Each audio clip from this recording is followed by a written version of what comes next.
नमस्कार मैत्रिणींनो, आज आपण 32 इंच पोटक विना योगपट्टीचा ब्लाऊज अगदी सोप्या पद्धतीने कटिंग पासून शिवण्यापर्यंत तयार करणार आहोत. बिना योगपट्टीचा फोटक्स ब्लाऊज सहजपणे परफेक्ट फिट बसतो आणि शिवायला सोपा आहे. टक्सचे मार्किंग किती असावे, शिलाई मार्जिन किती असावे, गळ्याचा गोट कसा असावा यासाठी काही महत्त्वाच्या टिप्स आहे. जर तुम्ही व्यवस्थित टक्सचे अंतर घेतले तर पब आपला हा व्यवस्थित येतो. चला मग सुरुवात करूया. ब्लाऊजसाठी लागणारी सर्व मापे इथे दिलेले आहेत. हा 32 इंच फोटक्सचा ब्लाऊज आहे. 12.5 उंची आहे. त्याच्यामध्ये शिलाई मार्जिन 1.5 इंच मिळवले, 14 झाले. 14 वर एक लाईन ओढून घ्यायची आहे.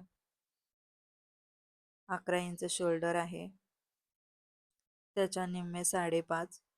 5.5 वर एक मार्क करायचा आहे. त्यानंतर गळा रुंदी 2.5 इंच.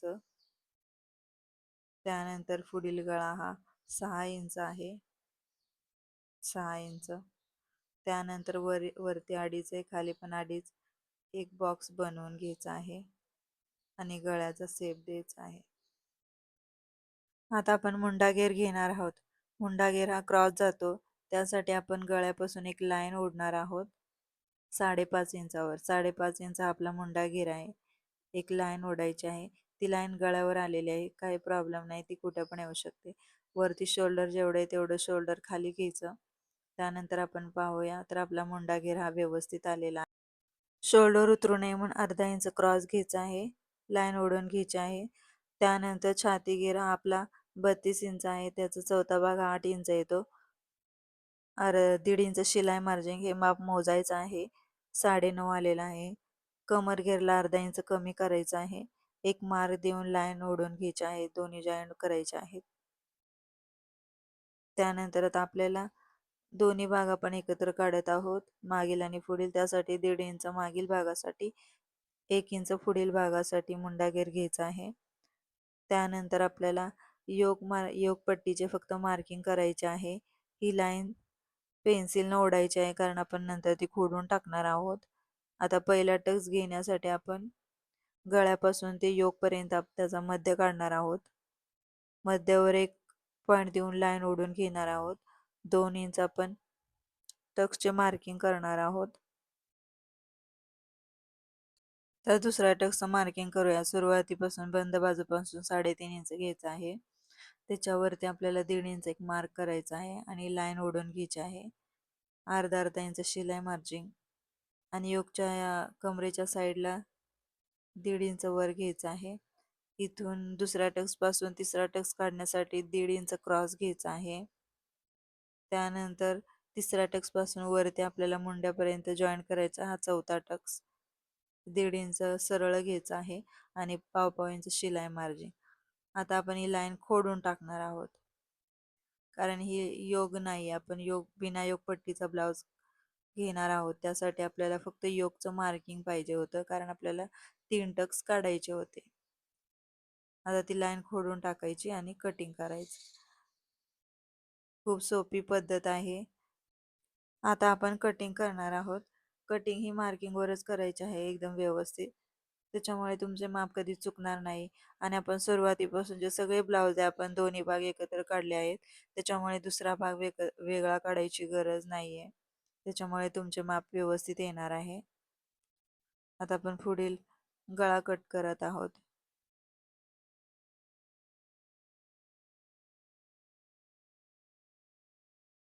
त्यानंतर पुढील मुंडा. झालं आपलं पुढील कटिंग. आता आपण अर्धा इंच मागील भाग हा कट करून टाकणार आहोत. त्यासाठी एक लाईन ओढायची आहे. त्यानंतर वरती 2.5 इंच गळा रुंदी. पट्टी किती आहे बघायची, ती 3.5 आहे, म्हणून आपल्याला अर्धा इंच शिलाई मार्जिन. 4 वर एक मार्क करायचा आहे आणि त्यानंतर आपण 2.5 इंच घेणार आहोत. वरती जेवढा 2.5 इंच तेवढा 2.5 इंच घेणार आहोत. त्यानंतर गोलगळ्याचा शेप द्यायचा आहे. बंद घडीपासून 4.5 घ्यायचा आहे टक्सचं मार्किंग. गळा रुंदी जेवढी आहे तेवढीच आपण टक्सची उंची घेणार आहोत.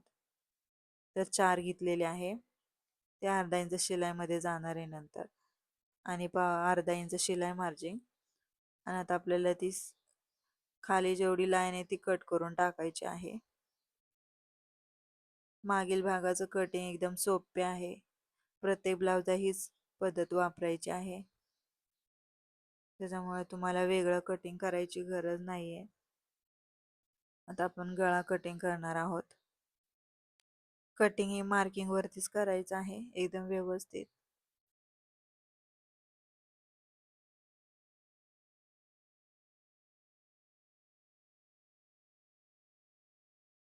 आता आपण बाईचे कटिंग पाहणार आहोत. बाई लांबी 5 इंच आहे, बाई रुंदी 5.5 इंच. तर आता आपण मार्किंग करूया. बंद घडी आहे, 32 इंचाचा चौथा भाग हा 8 इंच येतो. बाईची लांबी 5 आहे, त्याच्यामध्ये शिलाई मार्जिन 1 इंच घ्यायचं आहे. 6 वर एक लाईन ओढून घ्यायची आहे. त्यानंतर बाईची रुंदी 5.5 इंच आहे. त्यानंतर शिलाई मार्जिन वरून आपल्याला 2.5 इंच घ्यायचं आहे. 2.5 इंचावर सरळ 1.5 इंच शिलाई मार्जिन घेऊन हे दोन्ही पॉईंट जॉईन करायचे आहेत. त्यानंतर बंद बाजूपासून 1 इंच सरळ, त्यानंतर ती क्रॉस लाईन जोडून घ्यायची आहे. क्रॉस लाईनीचा मध्य काढायचा आहे. मध्यावर एक पॉईंट द्यायचा आहे. वरती अर्धा इंच घ्यायचा आहे आणि मागील मुंड्या घ्यायचा शेप द्यायचा आहे. पुढील मुंडा आपण हा कपड्यावरती काढणार आहोत. आता कटिंग ही व्यवस्थित करायचं आहे, जे मार्किंग केले त्याच्यावरती एकदम व्यवस्थित. कटिंग झालेलं आहे. अस्तरवरती कटिंग करताना एकदम व्यवस्थित करायचं आहे. गळा कटिंग करायचा नाही, मागील भाग आहे. आता मागील भाग कटिंग झालेला आहे. आता पुढील भागाला सुद्धा काही वाढवायचं नाहीये. जे मार्किंग केले त्याच्यावरती व्यवस्थित कटिंग करायचं आहे. तर आपला पुढील भाग कटिंग झालेला आहे. आता आपण बाहीचं कटिंग पाहणार आहोत. बाहीला अगोदर वाढवलेलं आहे, काय वाढवायचं नाहीये. अस्तरवरती एकदम कट टू कट कटिंग करायचं आहे. आता फॅब्रिकची डिझाईन बघून आपल्याला त्यानुसार कटिंग करायचं आहे. फॅब्रिक थोडं अस्तरपेक्षा एक्स्ट्रा कटिंग करायचं आहे, थोडं जास्त कटिंग करायचं आहे. तुम्ही नवीन शिकत असाल तर थोडा एक्स्ट्रा कटिंग करायचं आहे. आता बाहीचं कटिंग पाहूया. बाहीला सुद्धा एक्स्ट्रा वाढवायचं नाही, थोडंसं फॅब्रिक एक्स्ट्रा ठेवायचं आहे. आता आपण प्रत्येक पॅटर्नला नावे देऊया. 1 पुढील भाग, 2 मागील भाग, 3 बाही, कारण आपल्याला स्टिच करताना एकदम सोपे जाते त्यासाठी. मागील भाग, पुढील भाग आणि बाही. आपण आता स्टिच करूया पुढील भाग. स्टिच करताना काळजी घ्यायची आहे, दोन्ही भाग समोरासमोर ठेवायचे आहेत.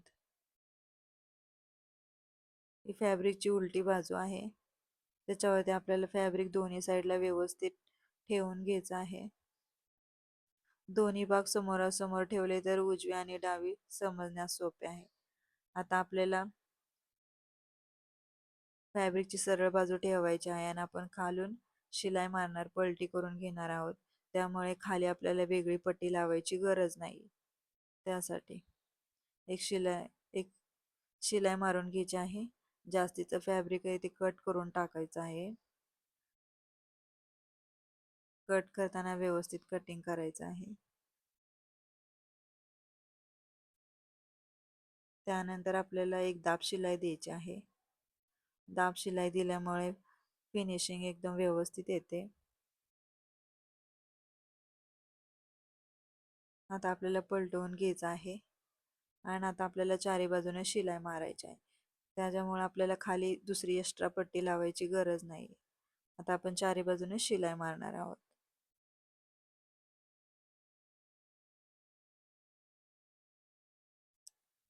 एकदम शिलाई मारून झालेलं एक्स्ट्राचं कटिंग करून टाकलेलं आहे, पाहू शकता. एकदम व्यवस्थित आलेलं आहे. आता आपण टक्सची मार्किंग करूया.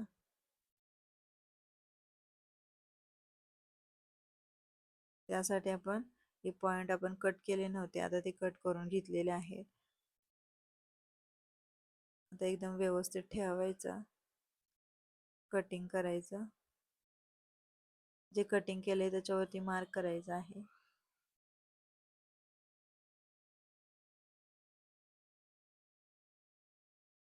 आता हे टक्स व्यवस्थित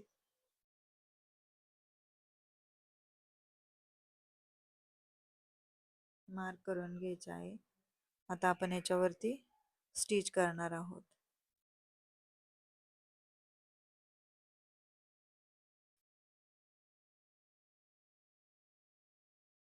जे आपण लाईन ओढली त्याच्यावरच स्टिच करायचे आहेत आणि शिलाई मारताना डबल शिलाई मारायची.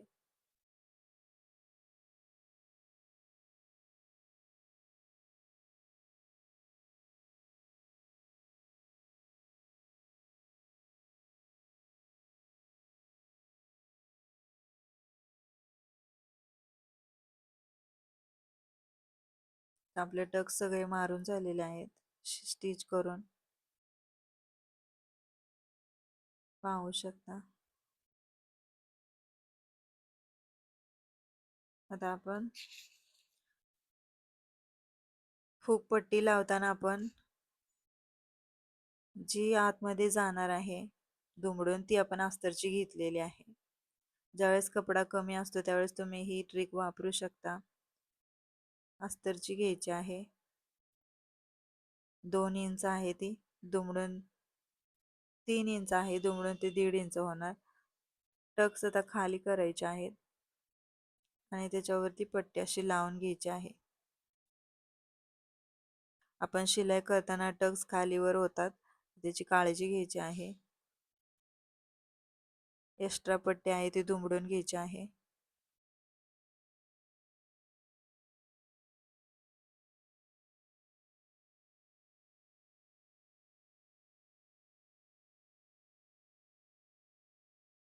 त्यानंतर आपल्याला ही पलटवून घ्यायची आहे.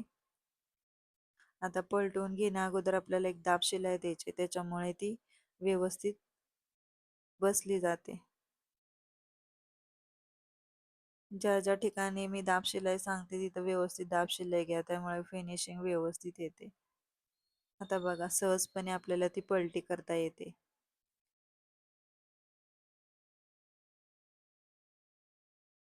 एकदम व्यवस्थित.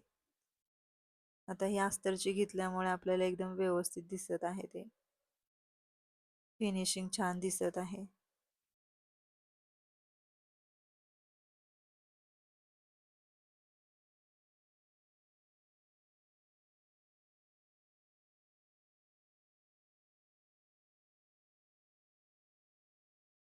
तर आपली शिलाई पूर्ण झालेली आहे.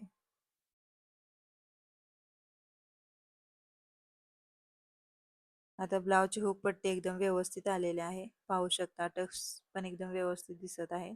आपण पुढील गळ्याचं मार्किंग करूया. पुढील गळा हा 6 इंच आहे, वरती अर्धा इंच सोडून 6 वर एक मार्क करायचा आहे आणि गळ्याचा आकार द्यायचा आहे.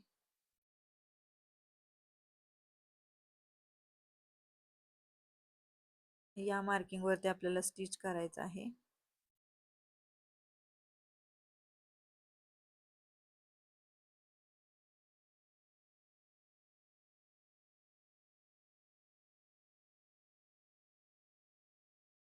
त्यानंतर आपण ते एक्स्ट्राचं कट करून टाकणार आहोत.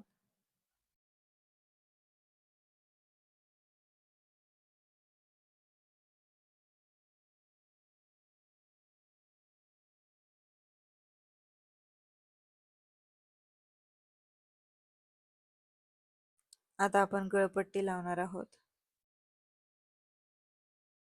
त्यासाठी मी 1.5 इंचाचं क्रॉस पट्टी घेतलेली आहे. वरती थोडे सरळ करून घ्यायचं आहे पट्टीला. तुम्ही अशा पद्धतीने जर पट्टी कट पट्टी कट केली तर तुमचा गोट खूप सुंदर येणार आहे. दुमडून घ्यायचे आहे. थोडं वरती एक्स्ट्रा सोडायचं आहे.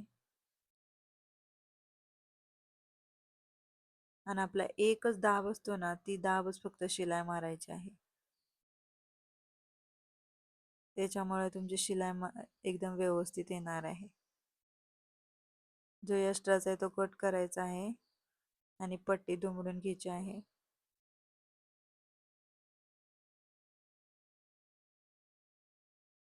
एकदम व्यवस्थित.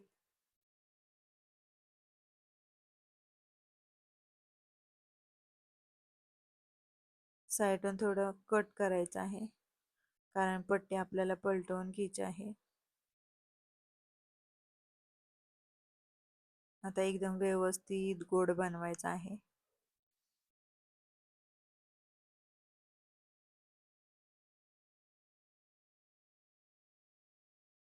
गळ्याची पट्टी करताना खूप ओढायची ताणायची नाही, हळूवार करायची आहे एकदम. गळ्याची पट्टी जर तुम्ही ओढली ताणली तर ती फिनिशिंग मध्ये येत नाही. त्यासाठी आपण एकदम हळूवार करायची आहे. पाहू शकता, कपडा हातामध्ये व्यवस्थित पकडायचा आहे. तर पाहू शकता तुम्ही आपला गोट किती सुंदर आलेला आहे.